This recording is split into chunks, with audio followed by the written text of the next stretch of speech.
श्री स्वामी समर्थ सर्वांना. आपण बायकांना सकाळी उठल्यापासून तर संध्याकाळी झोपेपर्यंत कामाला काही सुट्टी नसते. आज सकाळी उठल्या उठल्या मला प्रश्न पडला होता की भाजीला काय करू. आता टिफिन द्यायचा असो की नसो, आपल्याला भाजीला काय करायचं हा प्रश्न नेहमीच पडतो. आता काय करायचं म्हणून मी इथे एक आलू घेतला. आलू मस्त असं छिलून घेतला आणि इथं खिसायला घेतला. खिसून झाल्यानंतर मस्त स्वच्छ धुवून घेतला.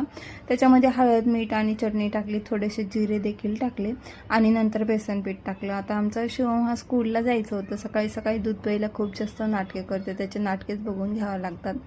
आणि जे आपलं आलू होतं त्याच्यामध्ये बेसन टाकून मस्त असं पीठ मळून घेतलं. आता ह्याचे मला पकोडे बनवायचे होते. खरं तर आपण याला आलू कोफ्ता देखील म्हणू शकतो. आता कढाई ठेवली, कढाईमध्ये भरपूर असं तेल टाकलं आणि मग त्याचे भजे काढायला घेतले. आता थोडे मोठे मोठे असे मला काढायचे होते, जेणेकरून त्याचं भज्याची भाजी अशी मी बनवू शकणार होते.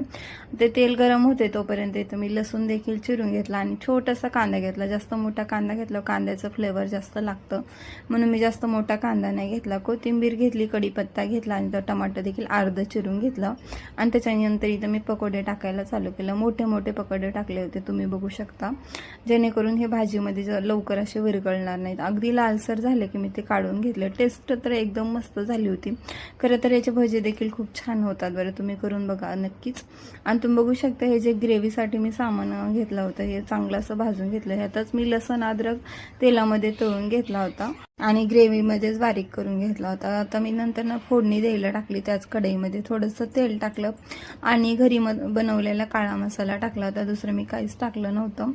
तेल टाकलं, तेल चांगलं गरम झाल्यानंतर काळा मसाला टाकला, थोडीशी हळद टाकली आणि जे आपण ग्रेव्हीसाठी बनवलं होतं ते चांगलं बारीक करून घेतलं. पाण्याने मिक्सी धुवून घेतली आणि इथं टाकून दिली. जास्त काय बनवली नव्हती. जे तेल होतं ते एकदम गरम होतं. मला चांगला झटका लागल्यानंतर समजलं म्हणून इथं मी पोळीला तेल चमच्याने लावलं होतं. चांगली उकळली तर आमटी की त्याच्यामध्ये आपण जे आलू पकोडे बनवले होते ते टाकून घेतले. इथं पोळ्या बनवायला चालू होतं. खरं तर आज शिवम आल्यानंतर म्हणलं, मम्मी जी तू भाजी बनवली होती खूपच छान झाली होती. सगळे मित्र माझ्याकडेच बघत होते.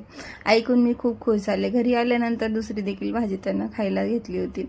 आणि हे जे 2 पकोडे होते मी धनासाठी ठेवले होते, जेणेकरून त्याला चहासोबत देता येतील म्हणून.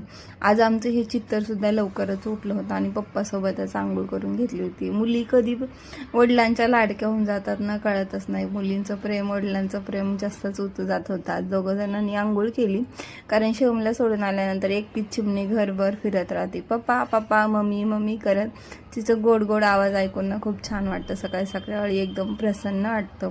आता तिची चिमचू ऐकून झाल्यानंतर इकडे मी डब्बा भरायला घेतला धन्यासाठी. मी सोबतच चहा देखील बनवला होता आणि शिवमचा देखील टिफिन बनवायला घेतला. चला आजच्यासाठी एवढंच. चला भेटूया पुढच्या व्हिडिओमध्ये.